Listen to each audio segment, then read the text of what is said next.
Kala.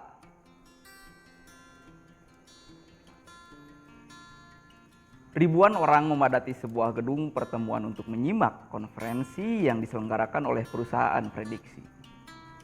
Perusahaan prediksi adalah perusahaan pengembang teknologi virtual realitas yang mendekati kenyataan sesungguhnya. Mereka menamai teknologi tersebut dunia kala. Hingga hari ini, penggunanya sudah mencapai ratusan ribu orang dan terus bertambah.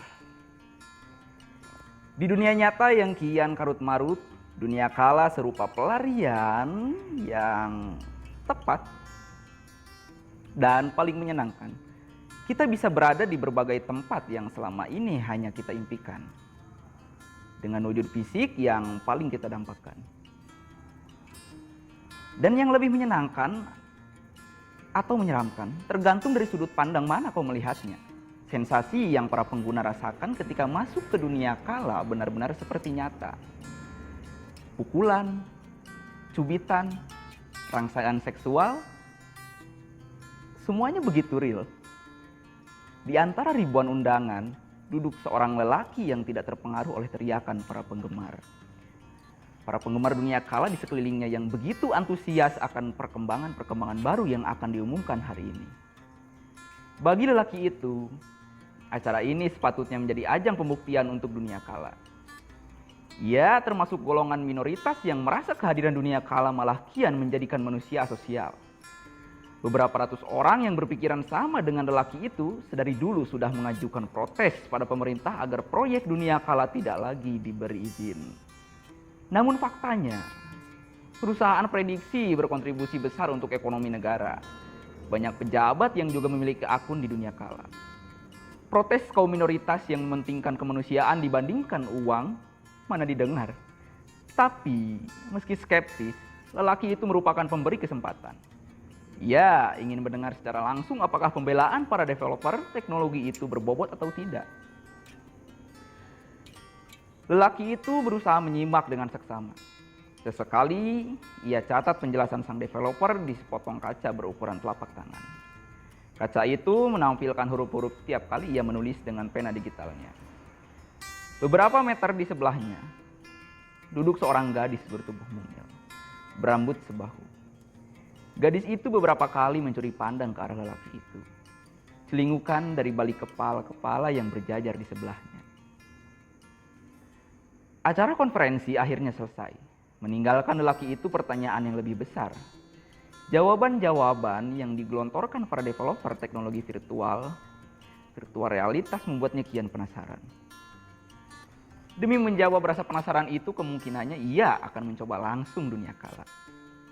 Lelaki itu mengenakan jaket pintarnya yang sedari tadi tersampir di kursi. Ketika ia tekan tombol di bagian pergelangan tangan, jaket berwarna biru tua itu langsung menyesuaikan bentuk dengan tubuh penggunanya, baik dari ukuran maupun temperatur. Ia kemudian memasukkan kaca pencatat di tangannya ke bagian saku dada jaket, sebelum akhirnya keluar dari ruangan. Di depan pintu keluar berdiri gadis berambut sebahu yang sebelumnya sempat beberapa kali mencuri pandang ke arahnya. Gadis itu bersandar di dinding hingga lelaki itu lewat di depannya. "Langgas?" tanya gadis tersebut tanpa basa-basi. Lelaki itu berhenti melangkah, kemudian menoleh ke arah si gadis. Ia membeliak ketika sadar siapa gadis tersebut. "Arunika." Gadis itu mengangguk. Senyumnya melebar disambut oleh senyum sang lelaki. "Apa kabar? Lama tidak bertemu." Mereka berjabat tangan, kemudian berjalan berdampingan ke arah luar gedung. "Tahun lalu, kenapa tidak ikut reuni sekolah? Padahal aku berharap bisa bertemu," tanya Langgas. "Waktu itu kebetulan timku harus presentasi di luar kota. Karena kesibukan di perusahaan ini, aku banyak kehilangan waktu." Langgas menghentikan langkah. Arunika juga. "Kau bekerja di prediksi?" Arunika mengangguk. "Bagian pemrograman untuk alam semesta dunia kala." "Wah, luar biasa. Seorang pengkhianat rupanya." "Maksudmu?" "Aku ingat sekali, waktu sekolah dulu kau pernah berkata bahwa untuk berimajinasi, kita hanya perlu membaca buku. Aku rasa itu berarti tidak perlu teknologi dunia kala yang alatnya membutuhkan biaya puluhan juta. Belum lagi iuran bulanannya." Iya juga ya, aku pengkhianat. Ya, mau bagaimana lagi? Penghasilannya bagus. Arunika menanggapi Langgas dengan canda. Tapi karenamu, penghasilanku sebagai penulis buku jadi tidak bagus. Langgas menanggapi dengan canda juga. Arunika tertawa. Maaf, maaf. Berarti cita-citamu waktu SMA terwujud ya? Kurang lebih, ya meski bukan penulis ternama, Langgas kembali berjalan. Arunika ikut berjalan di sampingnya. Jadi, apa judul bukumu? Judulnya Glimpse. Temanya sih umum, menceritakan romansa sepasang manusia. Hanya saja gaya berceritanya yang sedikit berbeda. Berbeda bagaimana? Kalau aku ceritakan nanti tidak seru lagi. Arunika tersenyum. Baiklah, nanti akan kucari dan kubaca sendiri. Oh ya, sudah pernah mencoba masuk ke dunia kala? Langgas menggeleng. Dinilai dari kehadiranmu di sini, kurasa kau tertarik mencoba. Bisa dibilang begitu. Di ujung pintu keluar gedung, Arunika dan Langgas kembali menghentikan langkah.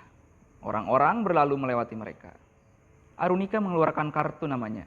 Tulisan dan gambar di kertas itu bisa berubah-ubah. Menampilkan nomor telepon kemudian berganti ke foto Arunika. Kalau kau sudah mantap ingin mencoba dunia kala, kau bisa menghubungiku, ujar Arunika. Langgas mengambil kartu nama itu. Tapi awas, jangan sampai jatuh cinta lagi padaku. Arunika berseloroh. Langgas tertawa. Yang sudah-sudah jangan diungkit lagi. Dulu kita masih sangat lugu.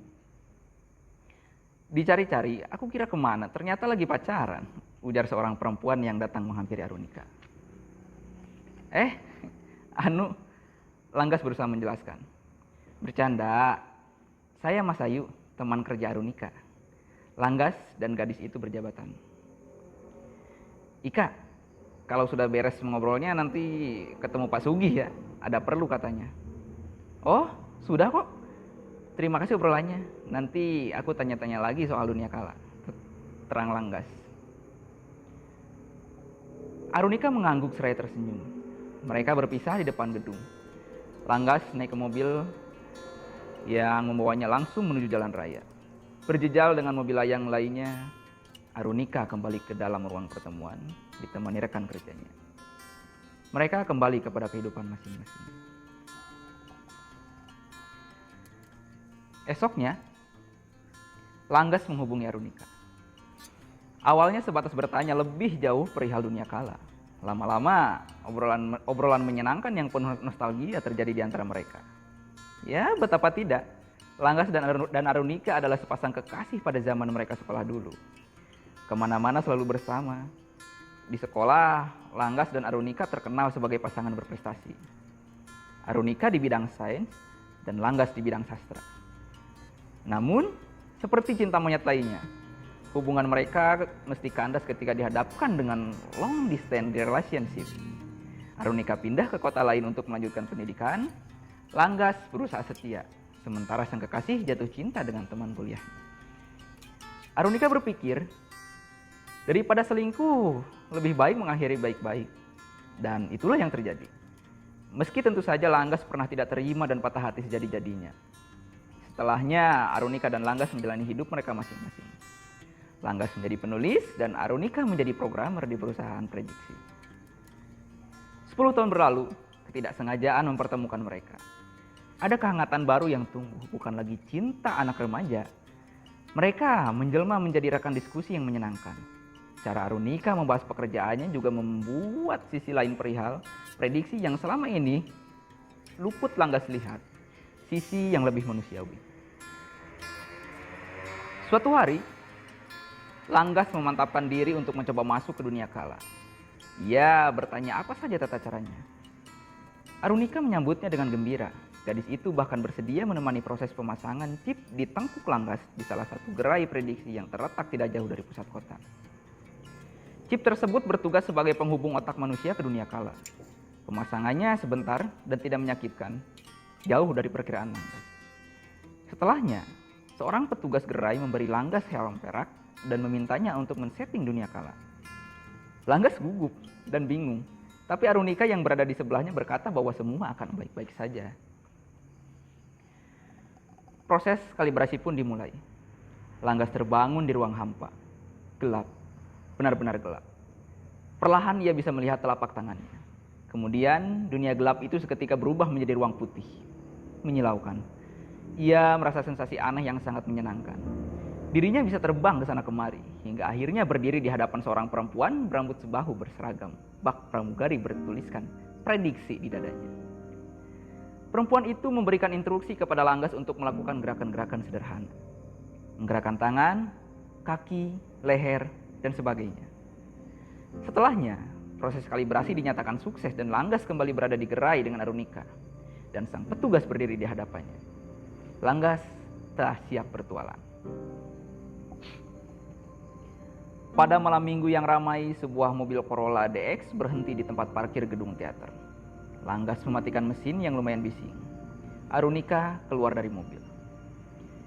Sudah ada gambaran? Pertunjukannya tentang apa? Tanya Arunika sembari berjalan di sebelah Langgas, menuju gedung pertunjukan. Tentang iblis dan malaikat. Betul kan? Langgas mengacak-acak rambut pendeknya yang sedikit lepek. Selain malam ini, kau masih sering menonton teater? Kadang, tampaknya teater merupakan salah satu faktor yang menjadikanku perancang alam semesta. Kenapa bisa? Kau lupa, sewaktu sekolah dulu tiap ada pementasan, aku jarang dapat peran, lebih sering menata letak panggung dan dekorasi. Bagaimana aku bisa lupa? Kau pernah menangis karena tidak mendapatkan peran sebagai Ang San Mei, padahal itu merupakan tokoh favoritmu. Arunika tertawa. Ya ampun, kalau ingat bagian yang itu rasanya malu banget. Langgas membuka pintu masuk gedung. Penjaga tiket yang memberi tanda bahwa pintu ruangan akan segera ditutup membuat orang-orang berjalan sedikit terburu-buru di sekeliling mereka. Di banyak pertunjukan seperti ini, sekali acara dimulai memang tidak boleh ada lagi lalu lalang.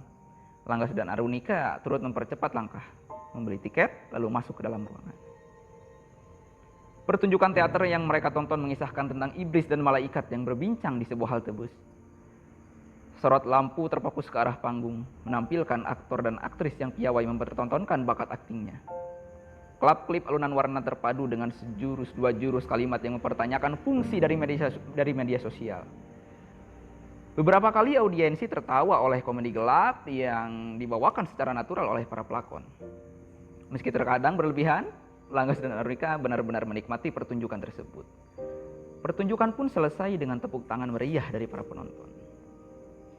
Satir sekali ceritanya, ucap Langgas ketika mereka menuju tempat parkir.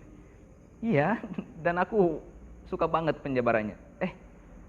Cuma yang tentang Musso itu rada-rada bingung. Mussolini, ya kapan-kapan kita bahas deh. Kata ibuku, kapan-kapan itu bahasa sopannya tidak akan pernah. Langgas menyengir. Ia membukakan pintu mobilnya agar Arunika masuk. Mesin tua mobil menyala, membawa sepasang anak manusia mengarungi kota yang mulai sepi. Mau langsung pulang? Aku lapar sih, mau coba makan. Arunika bertanya balik. Sepertinya menarik. Di sekitar sini ada makanan pinggir jalan? Ya, bisa diatur. Hening merambat sejenak. Langgas kembali terfokus pada mobil yang ia kendarai. Sebuah tenda tempat makan terlihat menghiasi trotoar. Lelaki itu memutuskan untuk menghentikan deru mobil. Suara sendok beradu dengan piring, soto ayam terasa nikmat di tengah dinginnya kota. Arunika duduk di sebelah Langgas, di bangku kayu yang memanjang. Sebetulnya aku jarang datang kemari, lebih sering berkutat di kantor, memetakan semesta, melihat dari atas, ucap Arunika. Jadi, apa yang membuatmu mau menerima ajakanku? Melihat wajah seseorang yang terkesima dengan alam semesta yang aku rancang, selalu menyenangkan. Lantas, kenapa kau mengajakku? Tanya Arunika balik. Emang tidak boleh? Ya, boleh sih, tapi aneh saja. Pengalaman pertama kesini bukannya mengajak orang lain, pacar misalkan? Arunika mencari ekspresi akibat kata-katanya di wajah Langgas. Pacarku cuma naskah buku. Arunika mengumbangkan sesuatu, menahan seulas senyum yang muncul di wajahnya. Kau sendiri? pacarmu tidak marah? Arunika menggeleng mantap. Tidak ada, ucapnya lalu memakan lagi soto di bangkuknya. Kali ini giliran Langgas yang menggumam. Oh ya, kau pernah pergi ke planet Mars? Tanya Langgas. Belum pernah. Ingin sekali ke sana. Prediksi juga ingin melebarkan sayap ke Mars. Tapi sejauh ini perusahaan kami ditolak oleh pemerintah di sana. Kenapa ditolak? Menurut mereka, orang-orang yang berkoloni di Mars tidak butuh dunia kala. Tempat tinggal di sana sudah menyenangkan. Tepat sekali. Gara-gara tinggal di Mars selama setahun, aku sempat anti terhadap dunia virtual realitas. Maksudku, di Mars, orang-orang tidak membutuhkan pelarian ke dunia maya. Mereka juga tidak meributkan hal yang tidak perlu diributkan. Mereka lebih santai dalam menghadapi hidup, urai Langgas. Penduduk Mars berkata seperti itu karena dari awalnya pun mereka melarikan diri dari bumi yang dianggap terlalu sibuk berperang dan menghancurkan, balas Arunika. Ya, masuk akal. Oh ya, di planet Mars ngapain? Buka cabang usaha tempe trapesium, Arunika menggodanya. Pengennya sih begitu, tapi tidak. Aku bikin kedai kopi bercita rasa khas negeri kita tercinta. Di sana, demand kopi cukup tinggi. Seru, masih jalan. Sudah bangkrut. Ya, sayang banget. Kok bisa? Biasa, masalah klasik. Ditipu teman, itu juga menjadi alasan aku pulang ke bumi dan melanjutkan apa yang paling ku bisa. Menulis buku. Menganggur terlalu lama di sana sama saja dengan mencekik leher sendiri. Arunika mengangguk paham. Omong-omong soal buku, aku sudah beres baca Glimpse. Loh, ternyata kau betulan membacanya. Kukira basa-basi, jadi bagaimana menurutmu? Bagus, tapi sangat idealis. Pantas tidak mencuat. Benar-benar tidak mengikuti selera pasar ya. Terima kasih, aku anggap itu sebagai pujian. Seberes makan, Arunika melihat jam di tangannya. Terima kasih ya untuk malam ini, ucap gadis itu. Sama-sama, aku juga senang kok. Langgas membuka matanya, kemudian membuka helm peraknya. Pengalaman pertamanya di dunia kala terasa menyenangkan. Sensasinya benar-benar nyata. Ia takjub perihal betapa dirinya bisa merasakan makanan yang ia kunyah tertelan masuk ke tenggorokan. Meski tentu saja setelah kembali ke dunia nyata, ia masih merasa lapar. Langgas pun keluar dari apartemennya, menaiki mobil layang, lalu melesat mencari makan di restoran terdekat. Ketika Langgas membuka mata, ia berada di sebuah kafe. Di suatu siang yang cerah ceria. Kafe tempatnya duduk mirip sekali dengan yang pernah dilihatnya di video klip lagu Uptown Girl milik grup lawas Westlife. Tapi bedanya, di luar kafe sedang ramai orang-orang menonton perkelahian antara Tyrannosaurus dengan Allosaurus. Langgas baru menyadari ternyata kedua dinosaurus itu lebih berbulu dibandingkan yang pernah ditampilkan di film-film klasik. Tapi pertandingan itu tidak menarik minatnya. Saat ini ia sedang menantikan kedatangan Arunika. Ia ingin bercerita soal naskah buku terbarunya pada gadis itu. Namun, setengah jam berlalu Arunika belum juga menampakkan batang hidungnya. Aneh, padahal kemarin gadis itu terdengar begitu antusias, pikir Langgas. Setengah jam kembali berlalu. Pertunjukan dinosaurus di luar kafe telah berganti menjadi pertandingan tinju antara kesatria baja hitam dengan monster landak. Tampaknya gadis itu akan datang. Langgas membuka matanya, kemudian melepas helm perak di kepalanya. Ia berkali-kali mencoba menghubungi Arunika, tapi tidak ada jawaban. Setelah mengerti lebih banyak tentang dunia kala, Langgas sering berpelesir seorang diri. Dunia kala yang tadinya ingin ia gali sebagai bahan studi, malah menjadi tempatnya bervakansi. Ia pikir, sayang juga iuran bulanan yang harus ia keluarkan jika fasilitas virtual realitas tersebut tidak dirinya pakai. Langgas mencoba mengunjungi negeri antah berantah tempat Peter Pan berada. Ia kemudian melanjutkan perjalanannya ke New York menjadi Spider-Man yang melompat dari gedung ke gedung.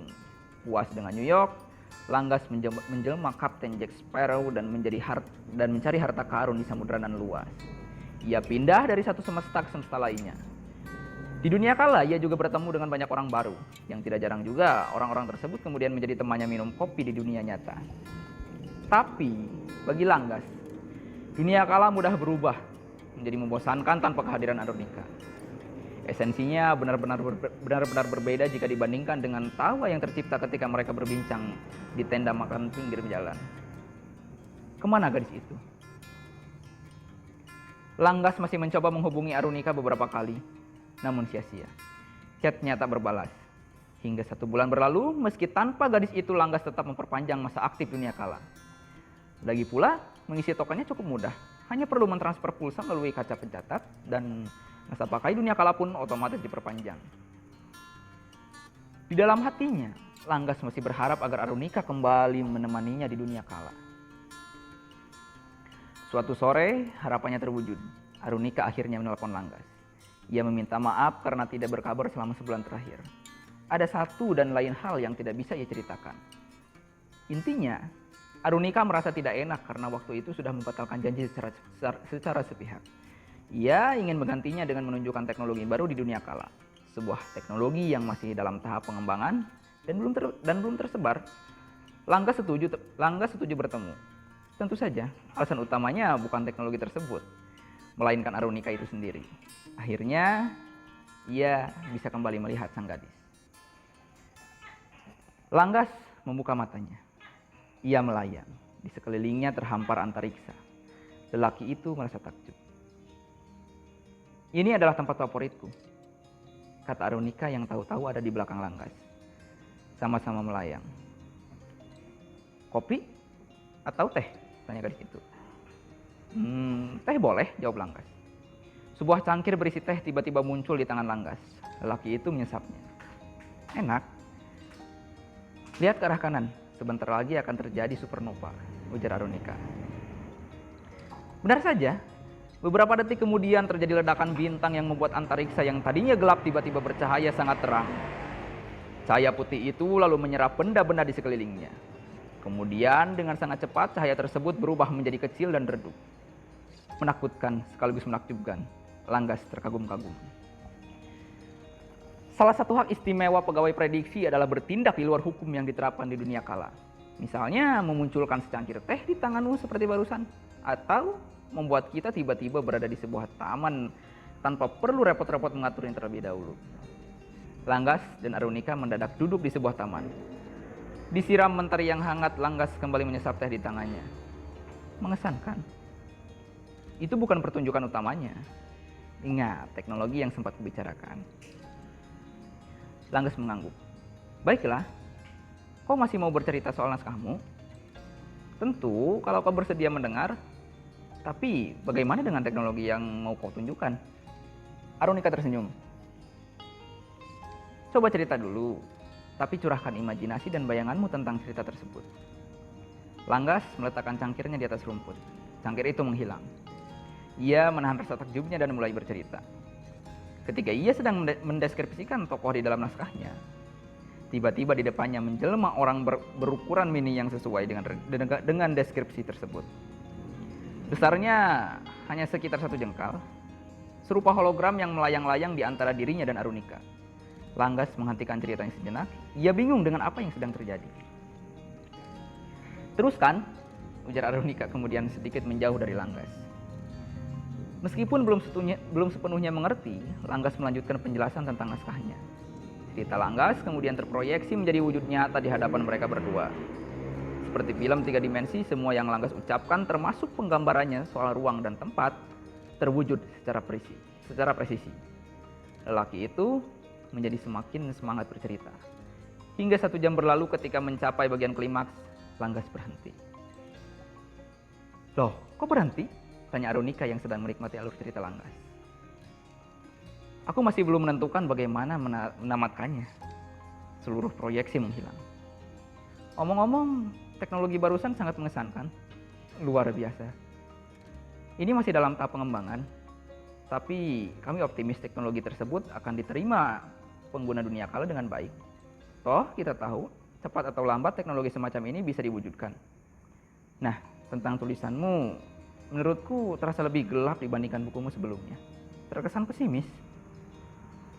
Tokoh utama dalam tulisanku yang sekarang memang berlatar belakang seorang filofobia.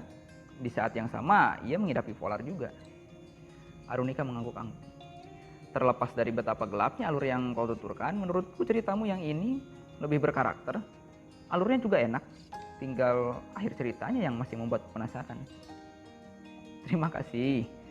Andaikan orang-orang di penerbitan juga pengguna dunia kala, dengan teknologi barusan, tentu akan lebih mudah meyakinkan mereka. Sayangnya mereka kolot. Dan kau pengkhianat. Langgas tertawa mengingat kata-kata yang dulu pernah ia ucapkan kepada Arunika.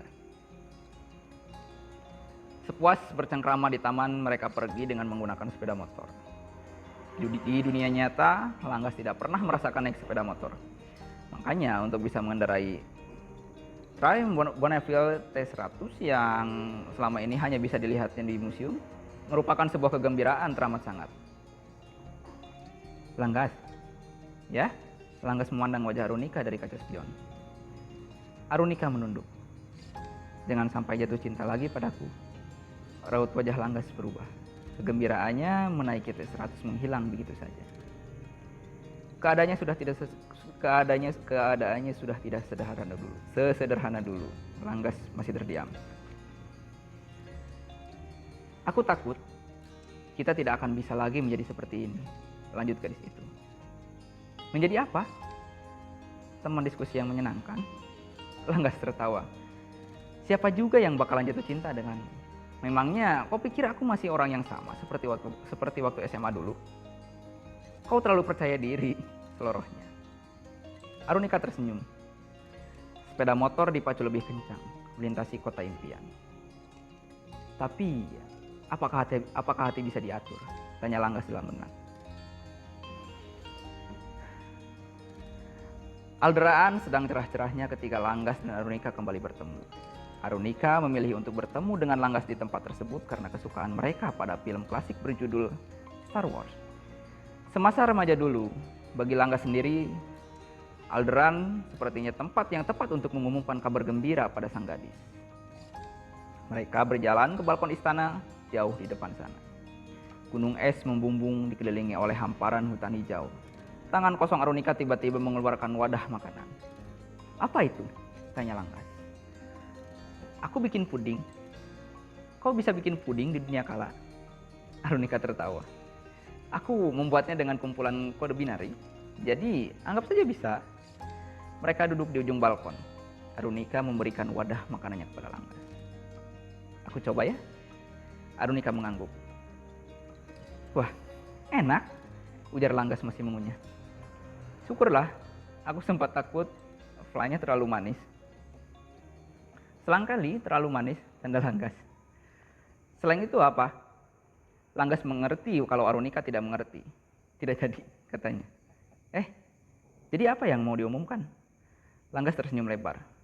Naskahku diterima dan sudah masuk ke tahap edit. Serius?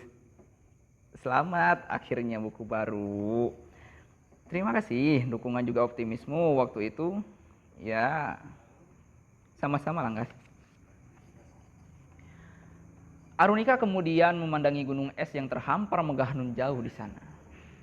Sambil mengunyah puding, Langgas memandangi Arunika. Gadis itu menyadari hal tersebut. Ada yang salah dengan wajahku? Tanya Arunika. Kau menyebalkan, seperti anomali. Anomali? Anomali adalah... Aku tahu apa itu anomali. Cuman maksudnya apa? Aku sudah membenahi hatiku sedemikian rupa. Lalu tiba-tiba kau datang lagi dan kini hatiku jadi acak-acakan lagi. Arunika tersenyum. Kalau acak-acakan ya tinggal dibereskan. Bantu aku membereskannya. Langgas, aku sudah mengingatkan. Iya, aku tahu. Tapi memangnya salah jika rasa ini tumbuh. Setelah puding habis, Arunika melenyapkan sendok dan wadah makanan. Salah jika rasamu tumbuh untukku. Kenapa? Perasaan kita sama seperti puding barusan. Manis, tapi tidak nyata. Setelah kita terbangun, rasa lapar itu akan tetap ada. Kita nyata, Arunika. Kau dan aku nyata. Ada banyak hal yang ingin aku jelaskan tapi tidak bisa. Coba jelaskan dulu. Setidaknya aku juga bisa mencoba memahami. Arunika menunduk. Aku harus pergi. Sekali lagi, selamat untuk naskahmu. Aku tidak sabar ingin membacanya. Arunika lenyap dari pandangan Langgas. Lagi-lagi meninggalkannya kehilangan kebahagiaan. Di kamar yang dibiarkan gelap dengan tirai menghalangi cahaya matahari, Arunika membuka helm peraknya. Ia duduk termangu seorang diri, memeluk helmnya. Ia mulai menangis. Sebulan kembali berlalu tanpa Langgas dan Arunika saling berkomunikasi. Gadis itu benar-benar tidak bisa dihubungi. Kali ini Langgas tidak mau tinggal diam. Ia mencari informasi perihal Arunika hingga ke tempat gadis itu bekerja. Tapi pihak perusahaan sebenafit prediksi punya kebijakan ketat perihal info pribadi karyawannya. Alamat dan nomor telepon pribadi Arunika tidak akan diberikan begitu saja. Alhasil, Langgas hanya bisa terduduk di depan kantor prediksi. Berpikir harus kemana lagi ia mencari Arunika. Seorang gadis terlihat keluar dari kantor prediksi. Wajahnya familiar bagi Langgas. Ia berusaha mengingat di mana pernah bertemu dengan gadis itu. Akhirnya ia sadar, gadis itu adalah teman Arunika yang sempat berkenalan dengannya di halaman gedung konferensi tatkala dirinya dan Arunika berjumpa. Langgas pun menghampiri sang gadis. Untungnya, Masayu gadis tersebut masih ingat pada Langgas. Lelaki itu menceritakan duduk perkaranya pada Masayu. Dengan wajah memelas, ia meminta alamat Arunika. Masayu menghela napas. Arunika tidak memberitahumu ya? Langgas mengerjam. Soal apa? Gadis itu tersenyum. Ia mengeluarkan kaca pencatat dari saku blazernya, kemudian mentransfer data alamat Arunika pada Langgas. Hari ini Ika tidak masuk kerja. Setiap Rabu memang jadwalnya check up dan perusahaan mengizinkan itu. Setidaknya sampai dia pulih. Langgas termangu, tidak paham. Nanti kau akan mengerti sendiri. Terima kasih, ucap Langgas lalu permisi pergi. Langgas, lelaki itu menengok. Tolong semangati Arunika. Langgas mengangguk perlahan. Sejurus kemudian mobilnya terbang melesat menuju alamat yang diberikan Masayu. Langgas mengetuk pagar rumah Arunika, namun tidak ada jawaban. Ia pun memutuskan untuk menunggu di dalam mobilnya. 1 jam berlalu namun gadis itu belum juga muncul. Langgas pun ketiduran. Setengah jam kembali berlalu. Sebuah mobil layang berwarna kuning metalik berhenti di depan rumah Arunika. Suara mesinnya membangunkan Langgas. Ia mengamati dari dalam mobilnya. Seorang perempuan tua keluar dari mobil kuning metalik. Langgas menajamkan pandangan. Perempuan itu menarik sesuatu dari dalam mobil. Sebuah kaki palsu. Ia lalu melihat satu orang lagi yang berada di dalam mobil. Arunika. Gadis itu menggeser duduknya dari jok mobil, kemudian mengepaskan pangkal pahanya ke kaki palsu. Langgas begitu terkejut dengan pemandangan di depannya. Langgas segera keluar dari mobilnya. Arunika, panggilnya. Sang gadis menghentikan langkah yang terpatah-patah bagai robot. Ia menoleh, terkesiap. Sementara perempuan tua yang memapah Arunika bergantian memandangi keduanya dengan bingung. Kenapa kesini? Arunika tertunduk. Langgas membisu, masih berusaha mencerna kondisi gadis di hadapannya. Pulang, Gas. Aku sudah bilang kan, ada banyak hal yang ingin aku jelaskan, tapi tidak bisa. Sekarang kau sudah melihat dengan matamu sendiri. Aku yang sebenarnya tidak sempurna di dunia kala. Kak, pulang, kataku. Tidak perlu mengasihani aku. Tolong. Orang-orang di kantor melihatku dengan rasa iba. Orang-orang di jalanan pun melihatku dengan rasa iba. Aku tidak sanggup jika kau juga melihatku seperti itu. Arunika kian menunduk. Ia mengusap tangan perempuan yang memegang pundaknya, memberi tanda agar lanjut memapah dirinya ke dalam rumah. Kau pernah bilang bahwa perasaanku sama seperti puding yang kita makan di dunia kala. Manis, tapi tidak nyata. Setelah kita terbangun, rasa lapar itu akan tetap ada. Ingat, tutur Langgas. Langkah kaku Arunika tidak berhenti menjauhi tempat Langgas berhenti. Kau keliru. Perasaanku nyata dan bukan rasa lapar yang tetap ada, melainkan rasa sayang. Arunika sempat berhenti sebentar. Namun ia tidak menoleh. Arunika dan perempuan tua melanjutkan berjalan masuk ke dalam rumah, meninggalkan Langgas berdiri di luar, memeluk perasaannya sendirian. Saat Langgas akan masuk ke dalam mobil, perempuan tua kembali keluar rumah. Ia mencegahnya pergi. Perempuan itu ternyata ibunda Arunika. Ia mempersilahkan Langgas masuk, meski hanya sampai halaman rumah. Karena takut Arunika marah, dibuatkannya pemuda itu secangkir teh. Ibu itu lalu mulai bercerita. Kejadiannya sekitar 3 bulan lalu. Ika baru akan pulang lembur dari kantor ketika ia sadar bahwa dirinya membawa flash disk milik perusahaan. Flashdisk itu berisi file-file yang sangat penting bagi perusahaan. Secara tidak sengaja Arunika memasukkannya ke dalam tas. Tertukar dengan lipstik karena bentuknya yang mirip. Takut dituduh mencuri arsip milik perusahaan, Ika memutuskan kembali ke dalam kantor dan menukar kembali flashdisk itu dengan lipstiknya. Yang Ika tidak tahu adalah para satpam sudah memastikan semua pegawai pulang dan mereka sudah mengaktifkan mode keamanan maksimal. Yang terjadi selanjutnya, ketika Ika memakai kartu identitasnya untuk kembali masuk ke dalam gedung, sistem di gedung mendeteksi flashdisk yang dibawa oleh Ika sebagai benda yang tidak seharusnya dibawa. Ika terdeteksi sebagai pencuri. Robot keamanan pun otomatis aktif dan mengejar Ika. Ibu itu berhenti sejenak, kemudian menyeka air matanya. Ika panik dan berlari ke arah gedung. Ia menabrak rak besi berisi tumpukan plat baja lalu terjatuh. Plat baja berukuran besar berhamburan, satu mendarat tepat di kedua kakinya, menebas. Ia tidak mampu melanjutkan. Langgas diam 1000 bahasa. Tidak kuat membayangkan gadis pujaannya mengalami penderitaan semacam itu. Ia memutar balik memorinya, merapikan lini masa di benaknya. Ia kini mengerti kenapa setelah dirinya dan Arunika menonton teater, gadis itu sempat menghilang selama 1 bulan. Ia juga mengerti kenapa gadis itu selalu mengajaknya bertemu di dunia kala, bukan dunia nyata. Ia kini mengerti kenapa gadis itu melarangnya jatuh cinta. Ia kini mengerti semuanya. Bu, saya tahu saya tidak bisa mengembalikan kaki Arunika. Tapi, izinkan saya mencoba mengembalikan senyumnya. Tahun akan segera berganti. Suara keramaian berkumandang di kejauhan.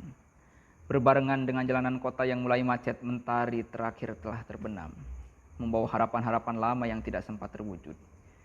Sementara itu di antara hiruk-pikuk kehidupan manusia, Arunika duduk di kamarnya, sendirian. Ia memandangi kaki mekanik yang terpasang di kedua pangkal pahanya. Menyesali nasib, menyalahkan takdir. Ia merasa kedua kakinya masih ada di sana. Ia mencoba lagi berdiri, berjalan seorang diri. Langkahnya patah-patah.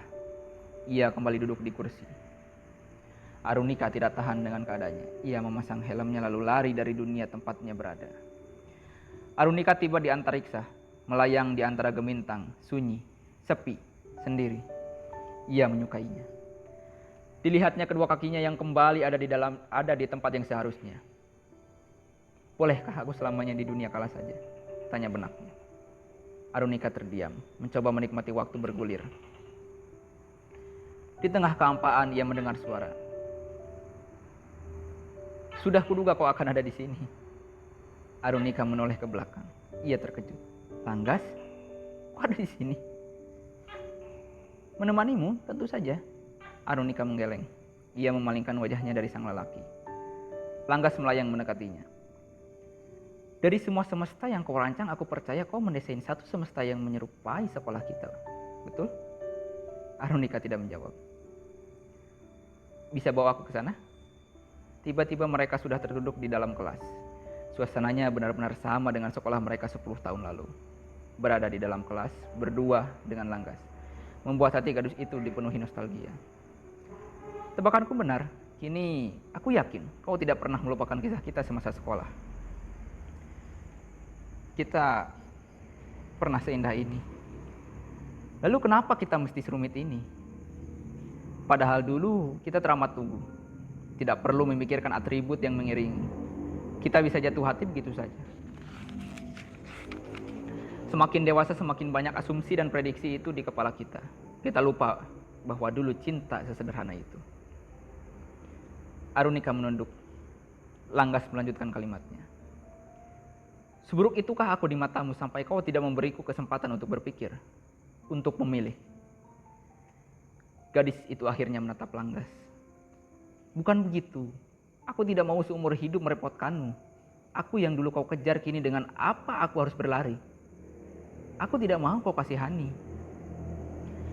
Satu-satunya orang yang harus dikasihani di antara kita adalah aku jika tidak bisa bersamamu. Aku menyayangimu Arunika, lebih dari fisikmu. Ruang kelas hening memberi jeda pada keduanya agar mencerna. Sakitmu juga sakitku, bahagiamu juga bahagiaku. Arunika menutup wajahnya dengan kedua telapak tangan. Air matanya tidak terbendung lagi. Langgas membiarkan gadis itu menumpahkan tangis sepuas yang ia mau. Arunika. Gadis itu menyeka air mata. Lepaskan helm perakmu. Aku takut kita tidak bisa seperti ini di dunia nyata. Biarlah selamanya di sini saja. Arunika. Gadis itu menggeleng. Percaya padaku. Arunika menghela napas. Ia memejamkan mata. Ketika matanya terbuka, ia sudah kembali di kamarnya. Di depannya ada Langgas, terduduk di sebuah kursi yang berhadapan dengannya. Arunika meyakinkan dirinya bahwa ia sudah tidak di dunia kala. Lelaki itu betul-betul ada di depannya, tersenyum kepadanya. Mereka berdua melepas helm perak di kepala masing-masing. Arunika yang masih bingung menoleh ke arah pintu kamar, melihat ibunya melambaikan tangan. Aku akan berada di kamarmu kalau kalian butuh apa-apa. Perempuan tua itu kemudian pergi, memberi ruang kepada sepasang insan untuk berbincang. Ibu yang mengizinkanmu masuk ke rumah ya? Tanya Arunika pada Langgas. Langgas mengangguk. Ibumu bekerja sama denganku, dan kami akan terus bekerja sama sampai kau mengizinkanku kembali ke dalam hidupmu. Arunika berusaha menahan senyum, namun gagal. Langgas mendekatkan duduknya dengan sang gadis. Mana? Sini tanganmu, kupinjam dulu. Arunika memberikan tangannya. Langgas mengenggamnya dengan sangat erat. Mereka saling bertatapan. Dunia seakan berhenti gaduh, berubah menjadi hening. Beri aku kesempatan untuk membantumu bangkit lagi.